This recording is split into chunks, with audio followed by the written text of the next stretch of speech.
Hello and welcome to the latest edition of our Business Spotlight interview series. Today I'm delighted to be joined by Darren Chapman from CyberScale. Welcome, Darren. Thank you for joining us. Shane, thanks for having me on. Not a problem. So, Darren, could you start off by telling us a little bit about what you do at CyberScale? Yeah, sure. So we're a cybersecurity consulting and training company based in Norwich at the very lovely Norfolk Showground, and we basically provide advisory advice to businesses on how to improve their cybersecurity and resilience. Very good. It's fascinating. And how long have you been running the business? Coming up on 6 years. Been going for a little while now. Very good. How did you get into it in the first place, Darren? So my background is I spent 25 and probably a bit more years working in IT, various roles in IT. I started at Norwich Union, as it was back then, on the IT help desk, and then spent the next 25 years building a career in IT, lots of different roles. Ended up running consulting teams for software companies, and throughout that career, I covered lots of different elements of security, probably before they were, very prominent. And it was an area that I was always interested in. When we got to, what is it now, 2016, I think, decided that would be a really good area to focus on in starting my own consultancy business. Fantastic. And so for anyone who doesn't know much about cybersecurity, what sort of individuals or clients do you find need your services? So it's all businesses. So we're obviously in the business sector, pretty wide range.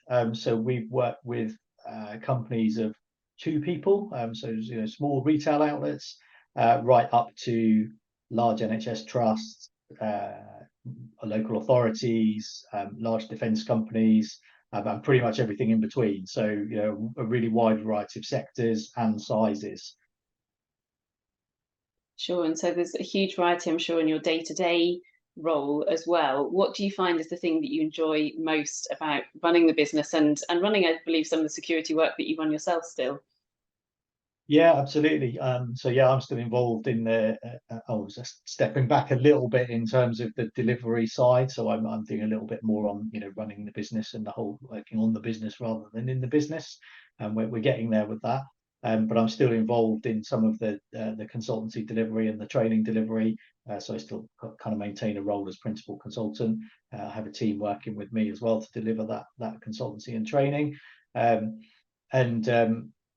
think there's lots of different elements I enjoy of it. I've always enjoyed the consulting side of my career, because I think it's you just see such a wide variety of businesses you can help, and everyone's different. So we're when we're delivering security advice, there's a lot of things that are sort of based around best practices. There's a lot of things that we see that are very common, but the way that you apply that can be quite different across different businesses. You have different business structures, you have different roles within the business, they all use different technology, the data that they use and rely on is different, particularly across different sectors. It's good to be. I like the sort of I guess the adaptability of having to apply the knowledge that you have, and learn about different businesses and be able to kind of marry the two together. So I've always enjoyed that. And then I think, I guess more from a business level, now I enjoy the sort of the business aspects of decision making, and I guess sort of when you're working for other companies, particularly if you're working in a big company, you only have a limited scope of how you can affect what you're doing and what that business is doing.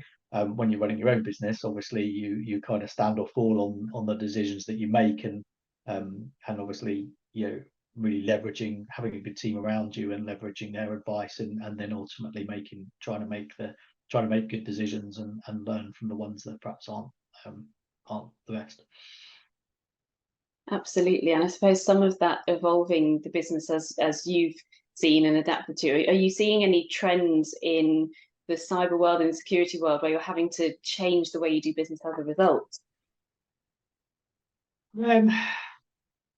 I think, I mean, I guess the evolution that I've seen over the last sort of 6 years is that security is coming much more to the fore across every business now. So I think it's interesting because when we started the business, I think we had a kind of a vision that particularly helping small businesses.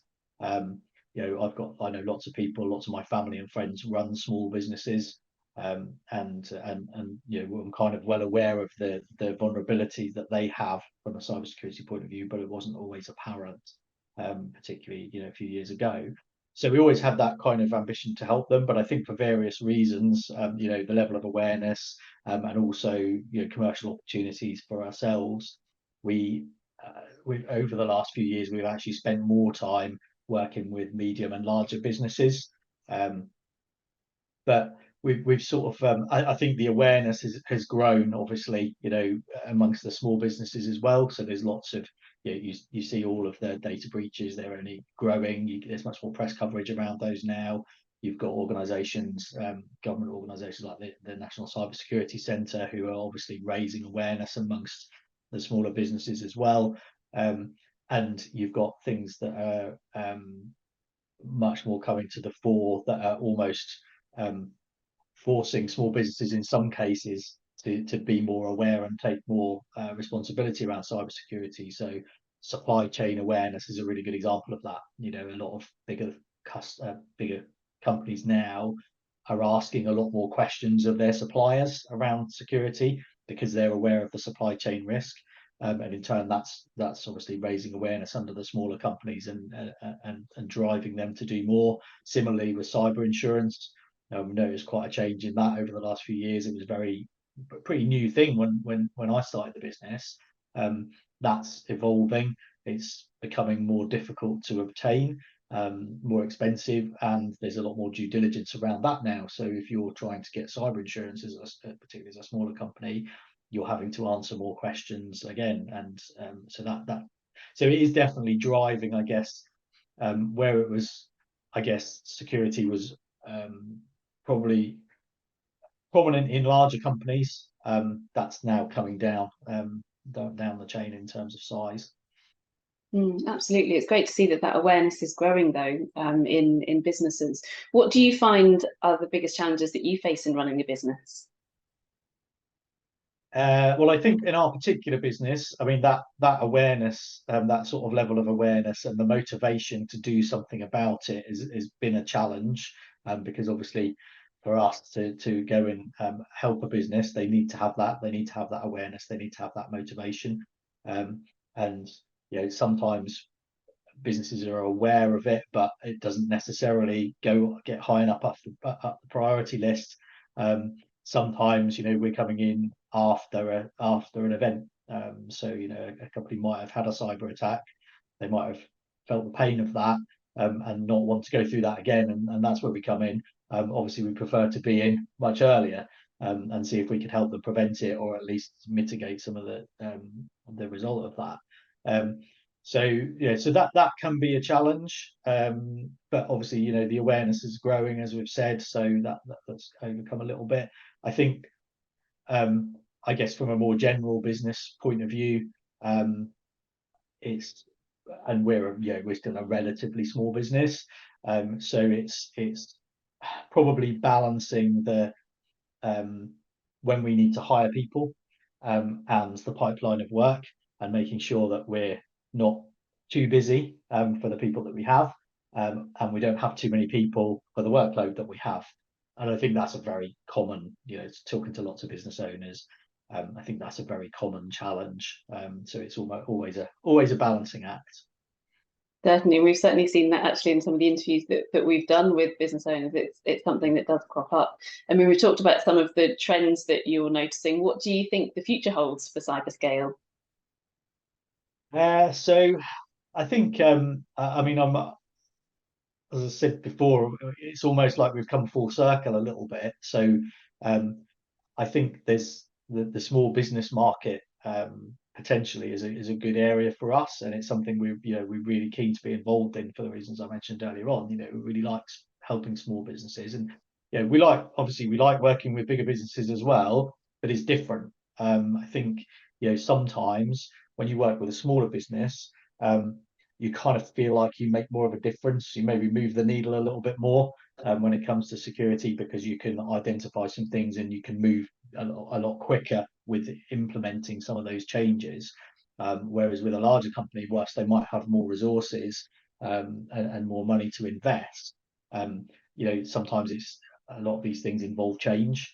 And implementing change in a larger business is obviously a lot of times more complex and takes more time. So it's really good to have a mix across both of those. I think from a small business point of view as well, I think it's really good for us to be able to bring our experience of working with larger businesses and what they do and how they do things, and translate that into smaller businesses as well, and help them. So I think that's a good market for us.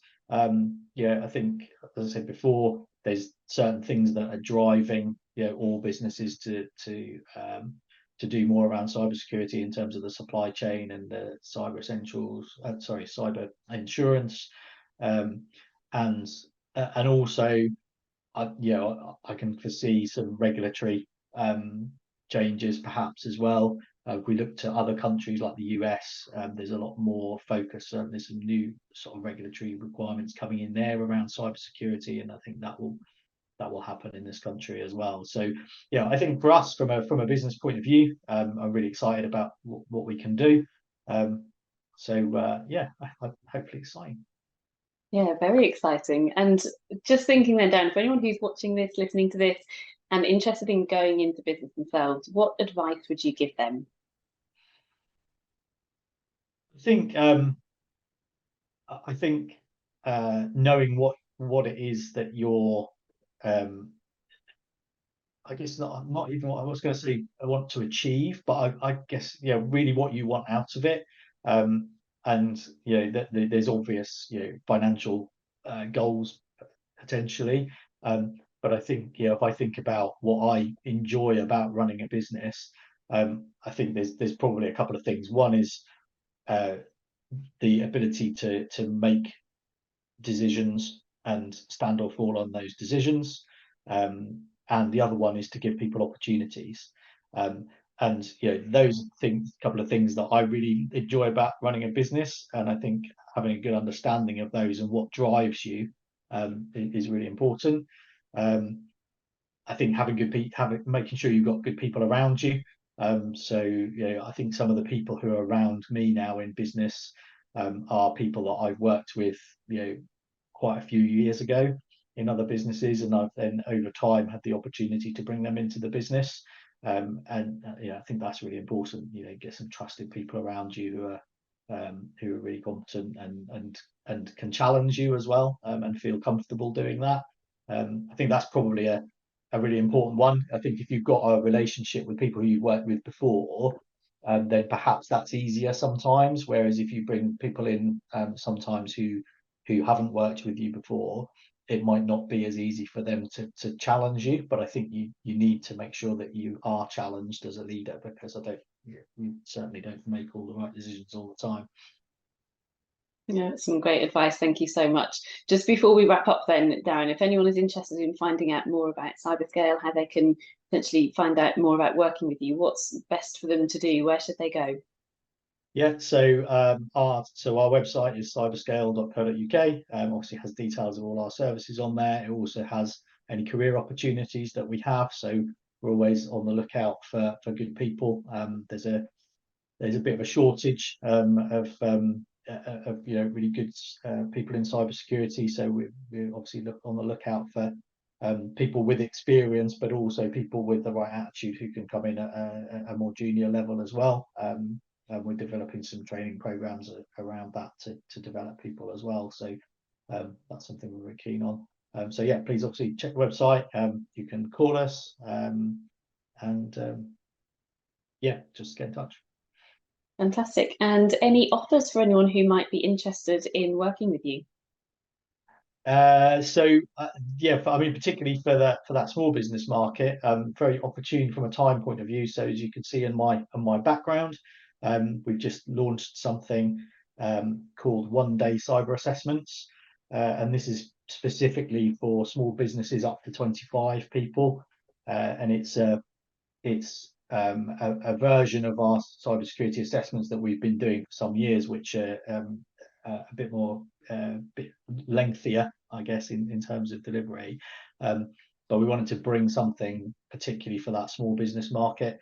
So we have that, and it's delivered in a day. It has an experienced consultant come and work with you, and basically find out exactly where you are with your cybersecurity, where your gaps and areas of vulnerability are, and give you a really clear set of recommendations on what you can do about that to improve. So that's, as I say, just literally launched. So we've got a bit of an April launch offer for that. So if anybody's interested in that, you can go onto their website. It's just cyberscale.co.uk/1day.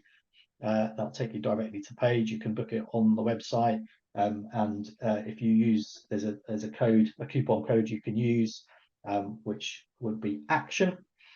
If you put that coupon code in there, that will give you a £100 discount on that 1-day assessment. Fantastic. Well, I'm sure a lot of people will benefit from that offer. Thank you so much, Darren, and wishing you all the very best with CyberScale. Thank you so much for your time today. Thank you, Jenny. Really appreciate it.